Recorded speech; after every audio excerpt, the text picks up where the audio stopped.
Nós vamos falar nessa aula agora do desenvolvimento da ciência na Idade Média.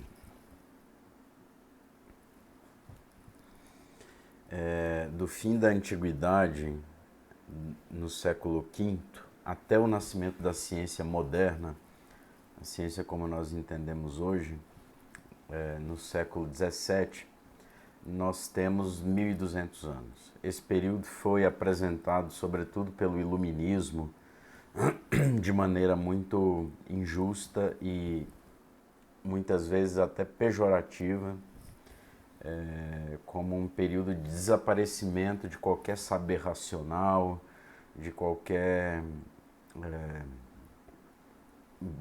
originalidade na filosofia e na ciência, qualquer saber racionalizado do mundo natural.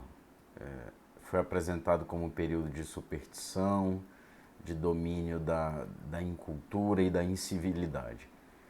Bom, muitos estudos modernos têm colocado por terra e mostrado a falsidade dessas afirmações que eram feitas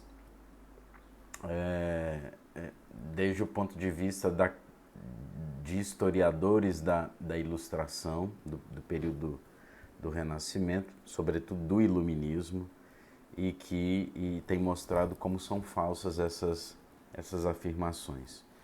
Ainda que uma tal visão permaneça, em certo sentido, ainda hoje, esse sentido de considerar a Idade Média, 1200 anos, como um período de ignorância, de superstição e de não cultivo da razão e da racionalidade da ciência. Não é, de fato, verdade. Nós temos muitos estudos atuais que desmentem isso. Na descrição desse vídeo aqui tem bibliografia que pode embasar essa minha afirmação. O pensamento medieval, de fato, ao contrário do que se propaga muitas vezes, desenvolveu um certo progresso científico. Obviamente que depois da Revolução Científica, da assim chamada Revolução Científica, nós vamos ir por um caminho bastante avançado em relação a certos âmbitos da ciência, por exemplo, como a física, a astronomia, mas isso não significa que a Idade Média não tenha desenvolvido e trabalhado também nesses âmbitos. Eu proponho o exame aqui muito breve, em primeiro lugar, do status da ciência no mundo ocidental neste longo período, que ainda é dominado com maior ou menor força pela filosofia e pela visão e pelos modelos científicos da Idade Antiga. E também o significado e o valor dessa ciência antiga em relação aos âmbitos do saber na Idade Média. Em outra ocasião, se der tempo, ou agora também, se der tempo, examinaremos a estrutura epistemológica da ciência antiga. Bom, em primeiro lugar, a ciência medieval, lembrando sempre que nós consideramos aqui a ciência num sentido amplo, não apenas no sentido de ciência experimental, como é entendida na maioria das vezes hoje, mas a ciência como um saber, um conhecimento racionalmente demonstrável. Por exemplo, nesse sentido, a matemática é plenamente ciência e não é, digamos, experimental, é absolutamente abstrata, mas ciência nesse sentido amplo, tendo como definição um conhecimento, obviamente sistemático, que seja racionalmente demonstrável. Então, a ciência antiga, ela tem bastante influência sobre a ciência medieval. Quando eu digo ciência antiga, nós temos aqui, sobretudo, a física aristotélica, e aqui vem junto também um sistema astronômico, uma visão cosmológica acerca do mundo, acerca das coisas, do que hoje nós chamamos de universo, de Aristóteles, que depois será contraposta a uma outra visão cosmológica com os discípulos de Ptolomeu, ou pelo menos visões ou modelos de física e de astronomia baseados em Ptolomeu. Esses serão os dois modelos, por exemplo, astronômicos que vão chegar até a modernidade, que vão entrar em crise. O de Aristóteles entra em crise antes, logo depois o de Ptolomeu, e aí nós temos, com a crise desses sistemas, o nascimento da ciência moderna. Mas esses sistemas, junto com a visão cosmológica clássica, é a que nós temos em geral na Idade Média, com obviamente suas modificações, seus acréscimos, seus desenvolvimentos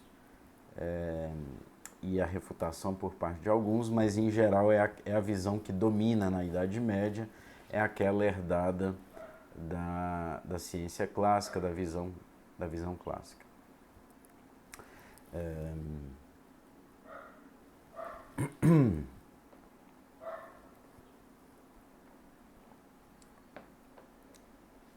Nós temos, então, essa herança grega, podemos dizer. Em 475, muitos historiadores veem aí como a marca do fim da Idade Antiga e início da Idade Média. Nós temos a deposição do último imperador romano do Oriente, Rômulo Augusto, e assim o fim de uma era e o fim de um modelo também de governo, de política, de cultura, de sociedade. Então, de um ponto de vista social e cultural, representa simbolicamente o resultado da desagregação da sociedade antiga. De fato, o fim de um modelo geral de sociedade, de política, mas que já estava digamos assim, em queda, em declínio há 2 séculos. Esse modelo de governo político, de cultural e social. De fato, as atividades culturais do Ocidente mudaram. Ligadas ao Império, o ensino, por exemplo, que antes era ligado ao Império, desaparece. E lentamente é reconstituído de modo muito limitado pelos novos reinos germânicos, fruto da divisão do Ocidente. Uma das consequências da nova situação política foi o desaparecimento gradual dessa herança antiga, cultural, sobretudo filosófica, da antiguidade. A ciência antiga foi perdendo vitalidade já nos séculos precedentes, e o último período de grande vitalidade da ciência grega foi entre os séculos III e II antes de Cristo, que foi o período de esplendor da ciência alexandrina, por exemplo, da escola de Alexandria. Depois deste período, nós temos um lento declínio de muitos elementos de ciência, pelo menos em sentido de inovação científica, se nós podemos dizer assim. No mundo romano, de fato, nunca se deu um movimento semelhante ao mundo grego.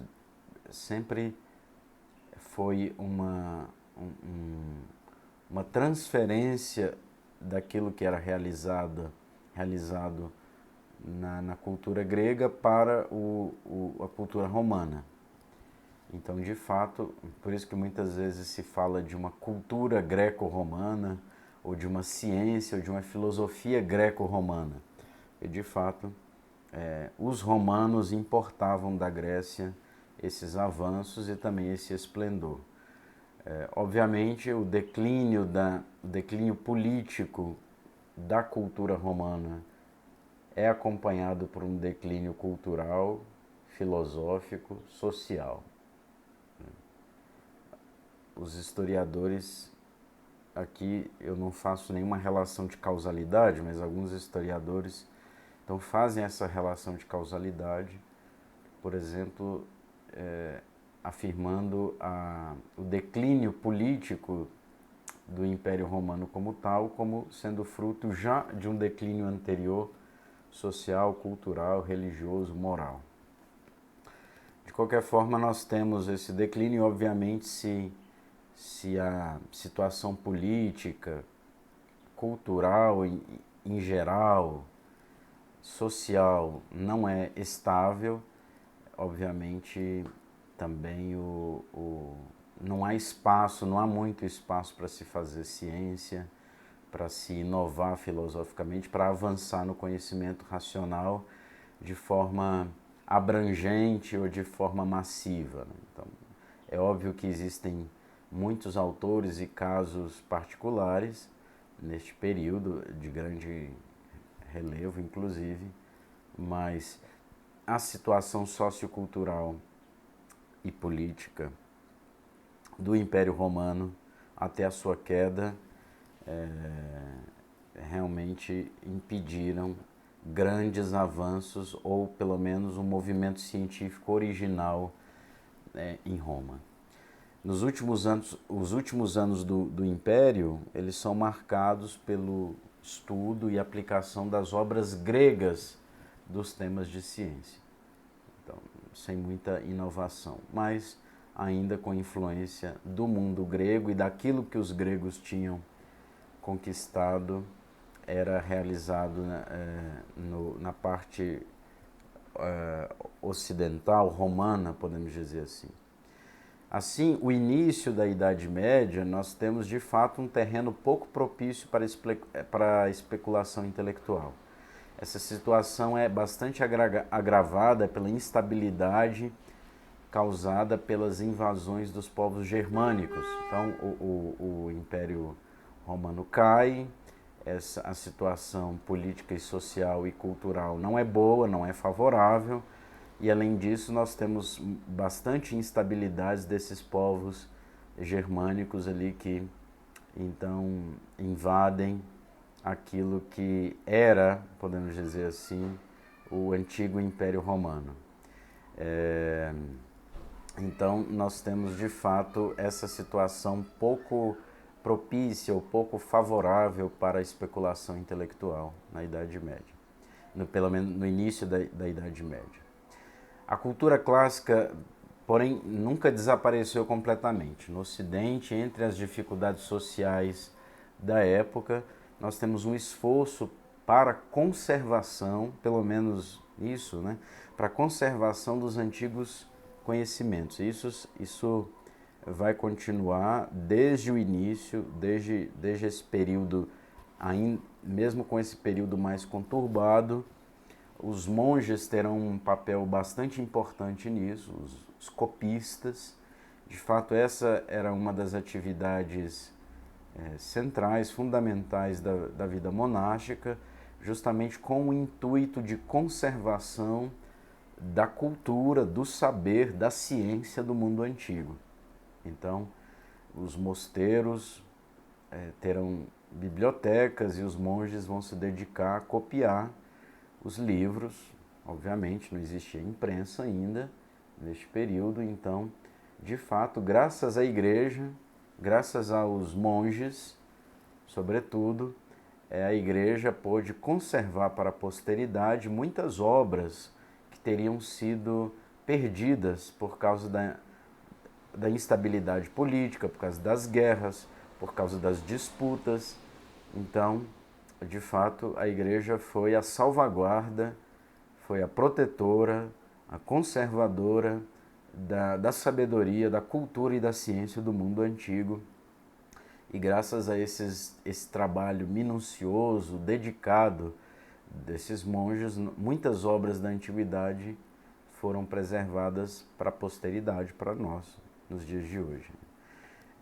Essa foi a principal atividade de muitas comunidades monásticas. Então, por exemplo, a comunidade fundada por Cassiodoro no mosteiro de Squillace, na Calábria, sobretudo os mosteiros beneditinos, depois, em especial a de Monte Cassino, lá onde São Tomás fez seus primeiros estudos, quando ainda era um adolescente. Os beneditinos, de fato, foram bastante importantes, mas, em geral, muitos mosteiros faziam essa atividade de copistas, de copiar obras e formar, assim, as bibliotecas para a conservação da ciência antiga. Foi assim que surgem novas figuras para a ciência e para a cultura da época, como Isidoro de Sevilha, no ano 600. Ele escreveu uma obra chamada Etimologia, que é, podemos dizer assim, a primeira enciclopédia do saber herdado da antiguidade. Então ele procura ali pegar todos os temas,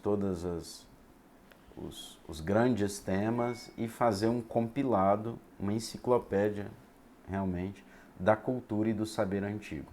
Também São Beda, o Venerável, no ano 700, ele recolhe no seu De Rerum Naturae um conjunto orgânico de conhecimentos que vai desde a aritmética até a astronomia e também de ciências naturais. As escolas nesse período terão uma função muito especial. Surgem novos tipos de escola. Lembrando que a escola antiga era ligada ao império, eram escolas que eram feitas não para todas as pessoas, né? Não era o conceito de escola pública que nós temos hoje. A escola antiga, ela era feita para os funcionários públicos, para formar os membros da corte. E depois nós tínhamos escolas que tinham mestre e que podiam se matricular ali, os discípulos, que realmente tinham um papel não de, como nós conhecemos hoje, estuda e volta para casa, mas de ser formado na sua vida por aquele discípulo. Então, em geral, eram pessoas que ficavam com esses mestres, moravam um tempo razoável, longo, tempo de formação, ou esses mestres eram preceptores, então iam educar individualmente esses discípulos. Tinham outras possibilidades de educação, de instrução, mas em geral eram essas. O que nós vemos surgir nessa época? Escolas de tipo monacal. Então, ao redor do mosteiro surgiam ali escolas nos quais havia o trabalho de conservação da ciência antiga. Essas escolas tinham mais possibilidades de acolher estudantes, alunos, que, embora fossem bastante influenciados pela vida religiosa, não eram propriamente religiosos, mas eram educados pelos religiosos. Depois aparecem também as escolas episcopais, ali fisicamente ao redor das cúrias episcopais.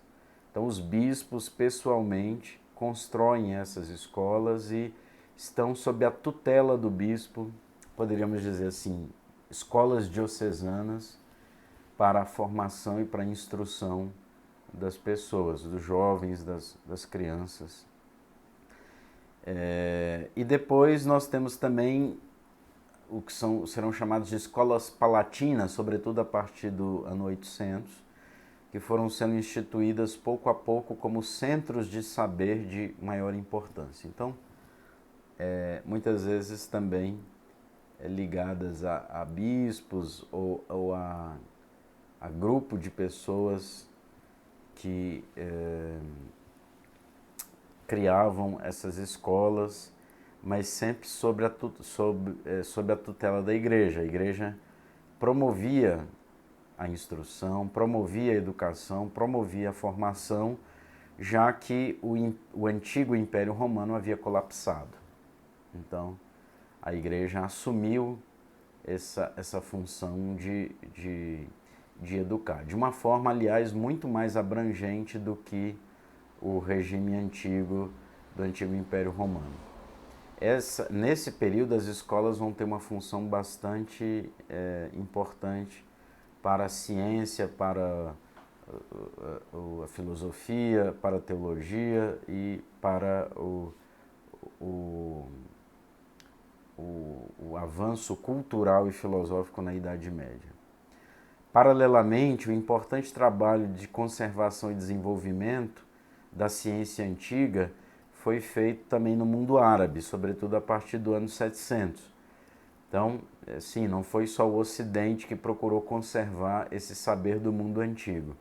O mundo árabe também começa a se interessa bastante pela filosofia antiga, por Platão, sobretudo por Aristóteles. Nós vamos ter uma atividade de comentadores de Aristóteles bastante intensa, inclusive 2 comentadores do mundo árabe são bastante importantes na Idade Média, que influenciaram muitos autores, inclusive católicos, como São Tomás de Aquino, que foram Avicena e Averroes. Mas o mundo árabe também procura traduzir as obras da filosofia, da ciência em geral, do mundo grego para o árabe. E, aliás, muitas obras foram conhecidas no Ocidente através do mundo árabe. Então, era bastante comum que uma obra filosófica fosse traduzida do árabe para do grego para o árabe e depois do árabe para o latim. E só depois uma tradução do grego para o latim. Então, uma dupla tradução. Mas foi assim, houve um intercâmbio bastante interessante entre árabes, o mundo árabe em geral, né, porque também se considera ali os árabes da província da Península Ibérica. Então, o mundo árabe, digamos assim, da cultura e da língua árabe, ainda que eles estivessem no Ocidente, houve um intercâmbio bastante interessante entre o mundo árabe e o mundo latino, podemos dizer, católico latino, nessa época. Mas os árabes tiveram, então, uma importância bastante interessante. Nessa época, os árabes também praticam a sua medicina e a sua astronomia muito influenciados pelo mundo e pela cultura grega, pela filosofia. Nós temos no século XIII, um pouco mais adiante, um renascimento especulativo, de fato.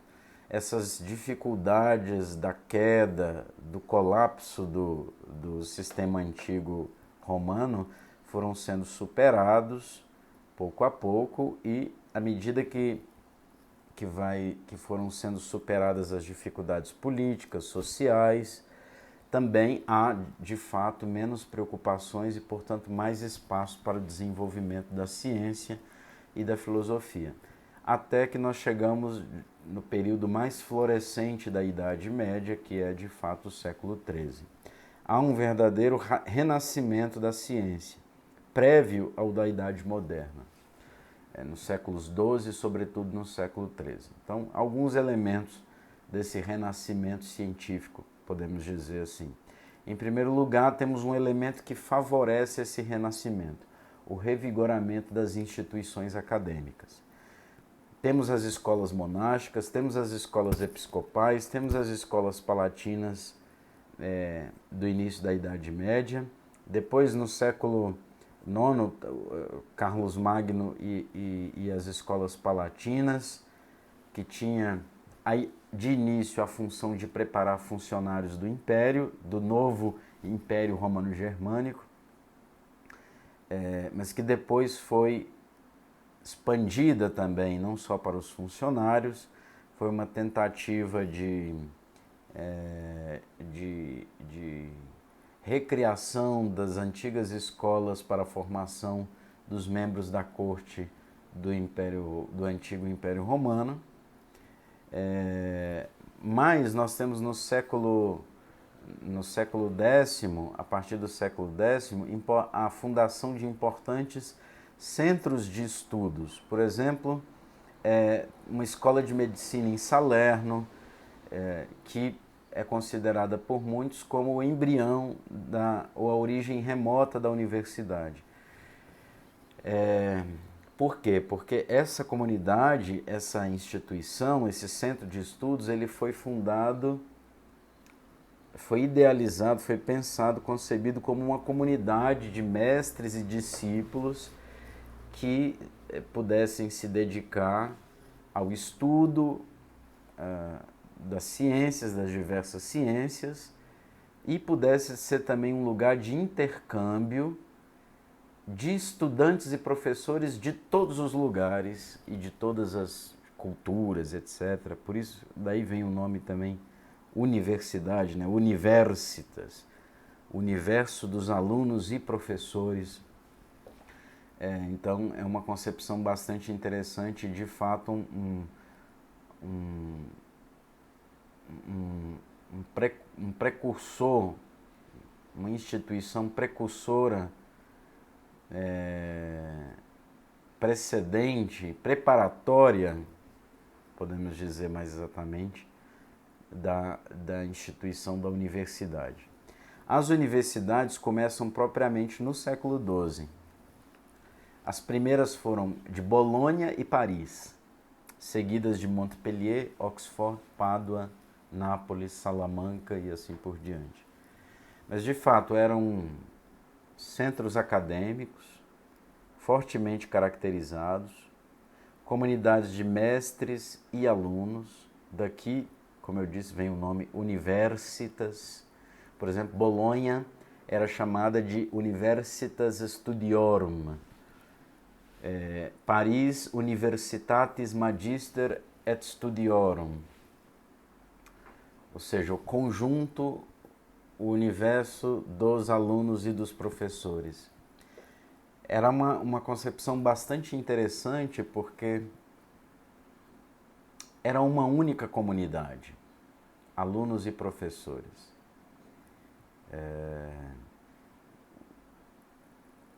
Com uma relação bastante interessante, bastante interessante. De qualquer forma, a universidade surge nessa época, na igreja, promovida pela igreja. Ela tem uma forte autonomia em relação ao poder temporal. Não eram iniciativas dos governantes e estavam sob a proteção direta do Romano Pontífice. Então, de fato, o Papa era o protetor das universidades. Não só o protetor, mas também o promotor. Todos os papas nessa época foram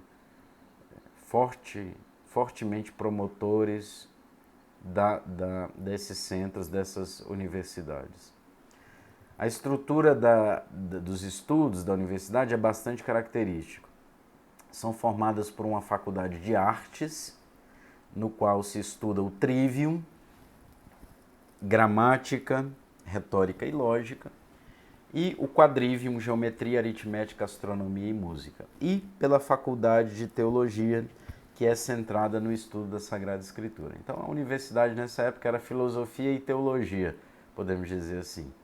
Filosofia entendida, o estudo do trivium e do quadrivium. Era chamado Faculdade de Artes. E pela Faculdade de Teologia.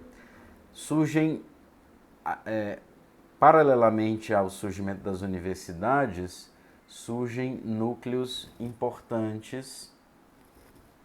Paralelamente ao surgimento das universidades, surgem núcleos importantes de estudos em vários lugares, em Salermo, em Nápoles,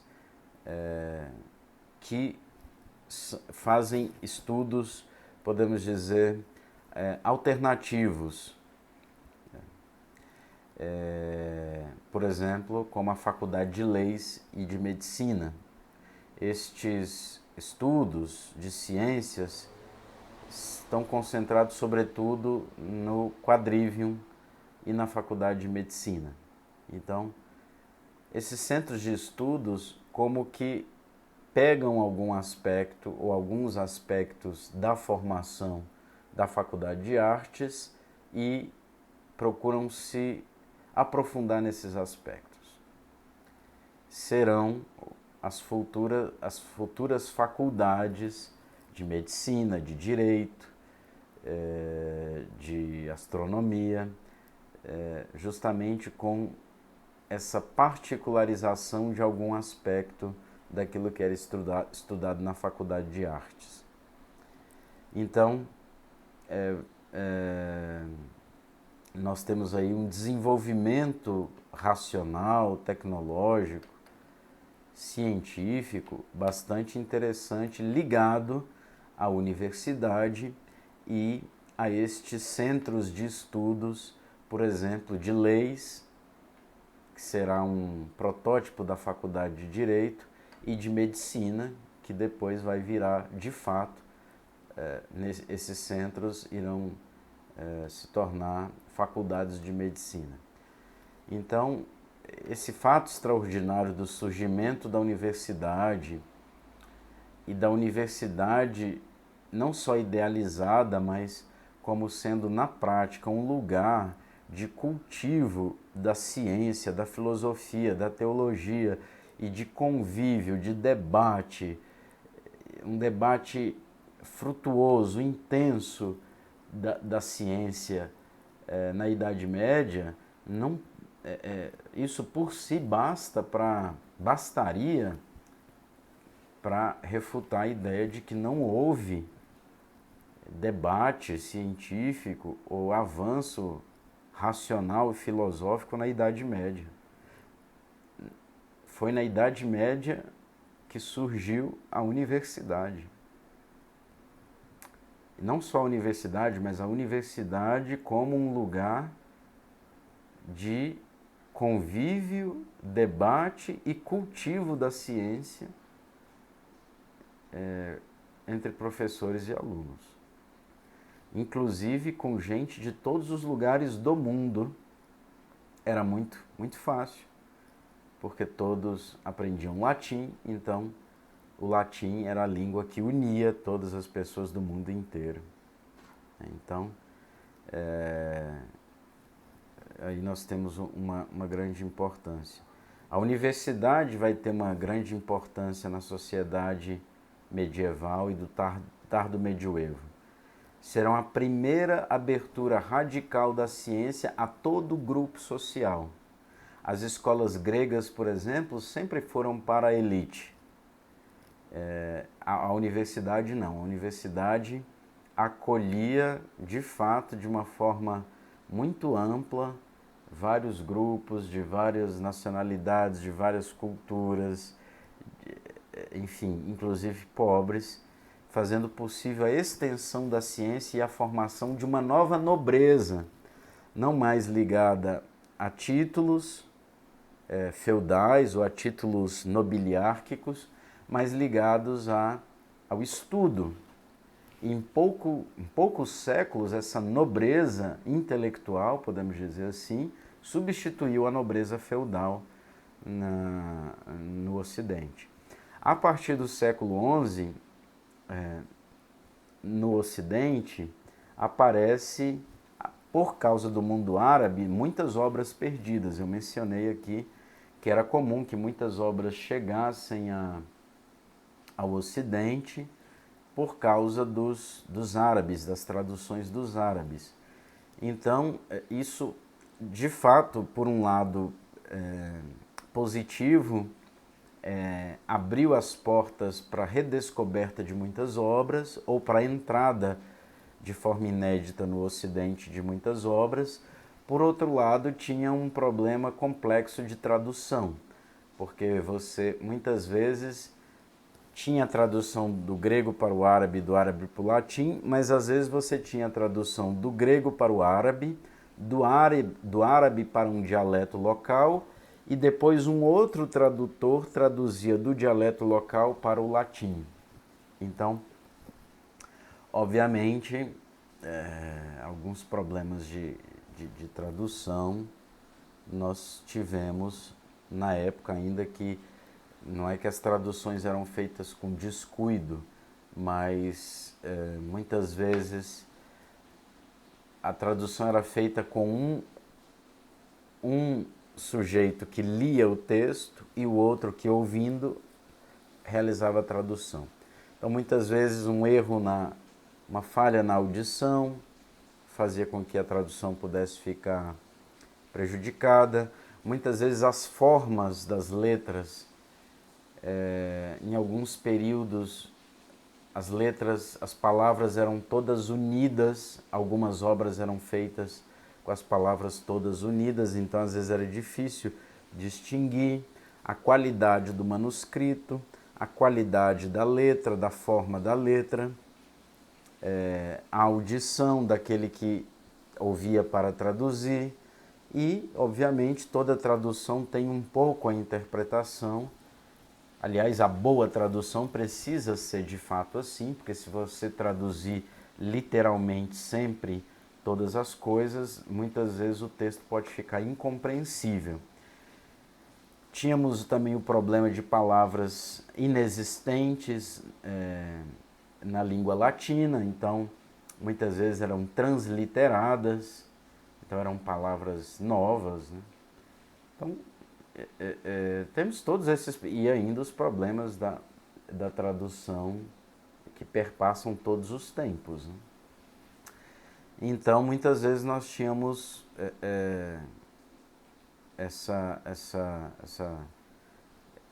esse trabalho tremendo das traduções, às vezes algum problema de tradução, de compreensão, mas em geral as traduções foram muito importantes, muito boas, muito importantes para a difusão da cultura grega no mundo latino. Nem todo mundo sabia ler grego e a partir de um tempo,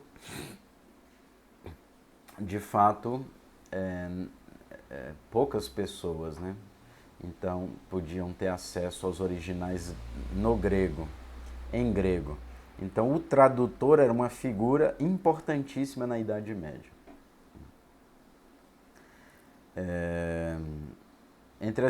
Nós tínhamos escolas de tradutores, de fato, como eu disse, não era uma coisa feita de forma descuidada, nós tínhamos escolas que capacitavam pessoas para a tradução. Por exemplo, São Tomás, que com muita probabilidade não sabia o grego, ele teve o auxílio de irmãos da ordem dos frades dominicanos, que fizeram um trabalho de tradução para que ele tivesse, por exemplo, acesso a todas as obras de Aristóteles e de muitos filósofos neoplatônicos também. Então a tradução era muito importante, nós tínhamos escolas de tradução ou escola de tradutores, por exemplo a escola de Salerno tinha bastante importância e a de Toledo também com o conhecido Gerardo de Cremona ou Gerardo de Cremona. A maior novidade que o mundo árabe trouxe para o Ocidente foi certamente Aristóteles. Até o final do século XI, eram conhecidas somente algumas obras de lógica de Aristóteles por causa de Boécio. Santo Alberto Magno teve grande importância para a recepção de Aristóteles no Ocidente. Eu diria que até mais do que São Tomás. Os comentários de Santo Alberto à obra de Aristóteles são pouco conhecidos, de fato. Os comentários de São Tomás são muito mais complexos, muito mais completos, muito mais agudos, né? Muito mais profundos e, de fato, substituíram os comentários de Santo Alberto.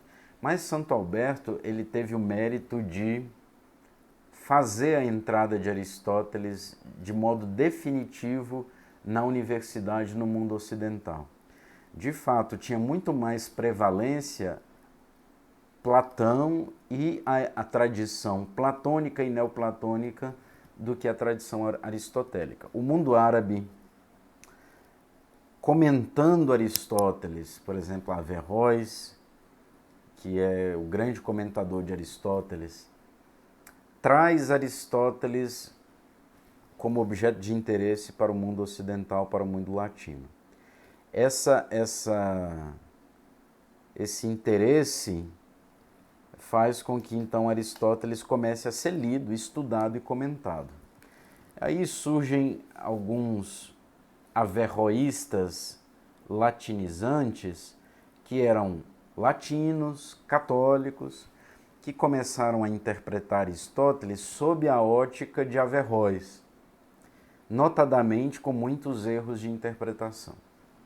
Então, por exemplo, a interpretação desses averroístas latinos levavam a crer que a alma humana fosse mortal, a não ser o intelecto agente, que era não individual em cada ser humano, mas um intelecto único, chamado intelecto universal.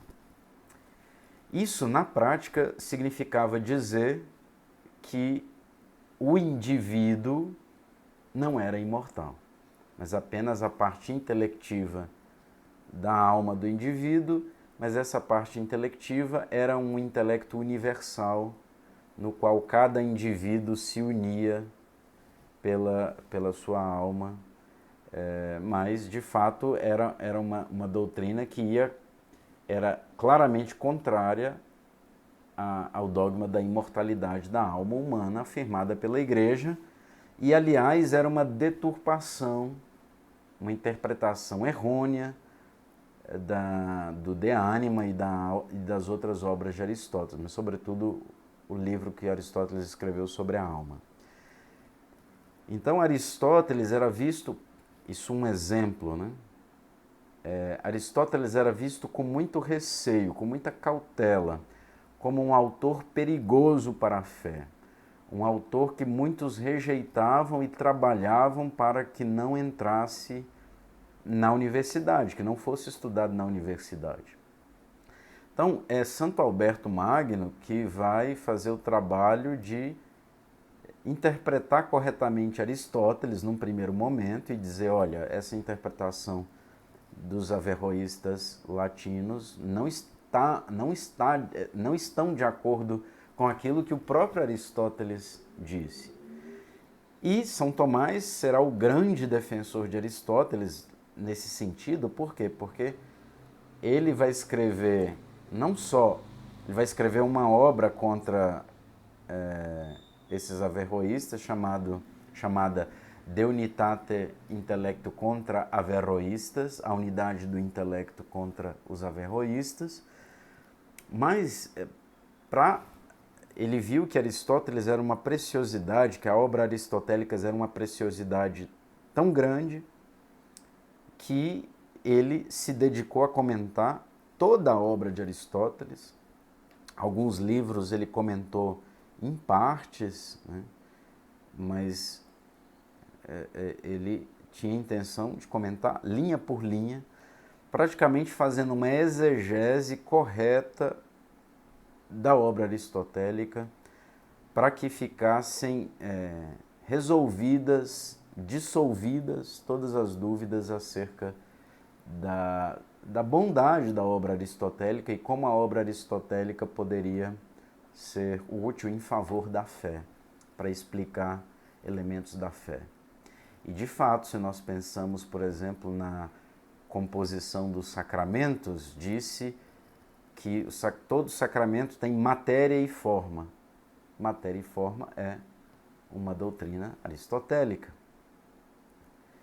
Ou quando se fala de natureza, quando se fala de substância, quando se fala de acidentes, a Eucaristia, por exemplo, há a mudança de toda a substância do pão e do vinho no corpo e no sangue de Cristo pela consagração, restando-se os acidentes, a cor, o sabor, o peso. Se explica nada mais, nada menos do que o centro da nossa fé, que é a Eucaristia, pelo menos um dos elementos do centro da nossa fé, junto com a doutrina da Santíssima Trindade, com elementos da doutrina filosófica de aristotélica. Então, podemos dizer assim, Aristóteles entrou no Ocidente por influência árabe, mas ao mesmo tempo purificado, sobretudo por Santo Alberto Magno e Santo Tomás, de certas interpretações de alguns autores árabes de Aristóteles. A entrada de Aristóteles na universidade, no Ocidente Latino, promove uma verdadeira revolução. Basta lembrar, por exemplo, que Aristóteles empreendeu estudos do que hoje nós chamamos botânica, de biologia, de taxonomia, de embriologia, do que hoje nós chamamos genética, da transmissão herdada de caracteres de pai para filho. Santo Alberto, por exemplo, empreende, inspirado em Aristóteles, muitos estudos de zoologia com base em observações empíricas, estudos da natureza, catálogos dos animais. Então, essa influência muito benéfica de Aristóteles em relação à Idade Média. Santo Alberto Magno é o que hoje nós podemos chamar de um verdadeiro cientista, porque ele fez trabalho de campo também, ele fez estudos da natureza, de biologia, de zoologia, como eu disse. Então, as obras de Aristóteles, ao mesmo tempo, proporcionaram um avanço nos estudos da ciência, ao mesmo tempo, uma maior clareza na distinção e na cooperação entre filosofia e teologia, entre fé e razão, entre saber revelado e saber natural, e portanto, estimulou o saber racional, não como um adversário da revelação, mas como um auxílio, um complemento, uma relação de mútua cooperação.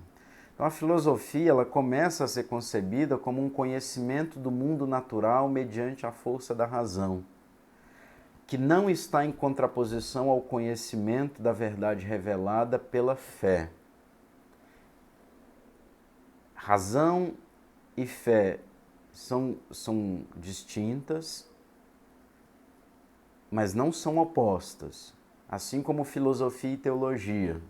São distintas, mas não são opostas, mas são harmonicamente complementares.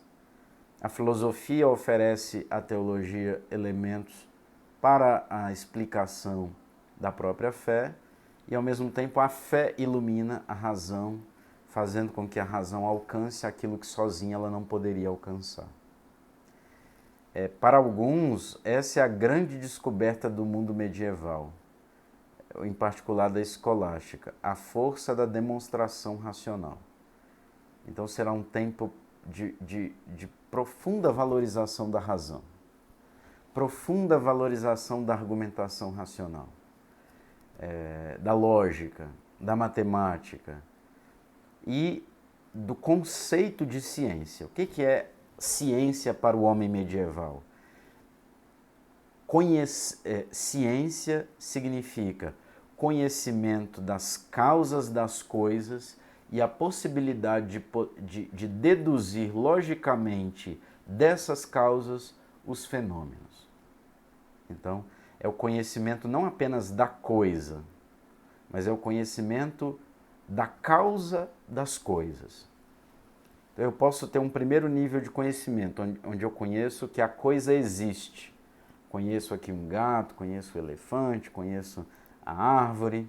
Depois, um segundo nível, eu sei o que a coisa é um conhecimento da essência da coisa. Eu sei que isso é uma árvore. Eu conheço depois, conhecendo a essência, conheço também as propriedades da árvore. Sei que a árvore é assim, desse modo, cresce desse jeito, é um vivente, etc. Não é diferente das outras coisas, é o conhecimento da essência. Mas o terceiro nível, que o medieval considera o conhecimento científico, que aliás é de inspiração platônica já. Platão já diz isso no Teeteto. O que é o conhecimento científico? É o conhecimento da causa ou das causas da coisa. Ou seja, eu não só sei que a coisa é, eu não só sei o que a coisa é, mas eu também sei por que a coisa é. Eu consigo explicar por que acontecem tais fenômenos. Por que acontece isso e não aquilo? E conhecendo o porquê da coisa, eu consigo explicar os fenômenos e, inclusive, prever fenômenos futuros. Toda vez que eu tenho certas circunstâncias, toda vez que eu tenho certos elementos, então, tendo essas causas, eu vou ter o resultado tal, que é o efeito, a consequência daquelas causas. Então, esse é o ideal de ciência da Idade Média. É um conhecimento, conhecer cientificamente significa conhecer as causas das coisas e poder deduzir logicamente dessas causas os fenômenos. Ou seja, é um conhecimento sistemático, racional e demonstrável. É o ideal de ciência da Idade Média, que de fato vai passar para a modernidade. Somente nos nossos dias, na época contemporânea, é que nós temos certo desprezo pelo conhecimento racional demonstrável, com uma certa exacerbação do sentimento ou do sentimentalismo como oposição à razão. Mas na Idade Média e também na Idade Moderna nós temos esse ideal de ciência que vai ser desenvolvido pouco a pouco. Então, a ciência, sem entrar em pormenores da ciência medieval, mas o ideal de ciência medieval é, de fato, o oposto do que muitos iluministas descreveram, ou seja, como um período de obscurantismo ou de rebaixamento da razão. Pelo contrário, no período medieval, a razão é colocada num lugar justo e cultivada verdadeiramente de forma equilibrada e ponderada. Então, essa é, digamos assim, a visão da ciência na Idade Média, como vimos, sobretudo ligada a Aristóteles e a concepção da ciência, do conhecimento científico como conhecimento racional demonstrável.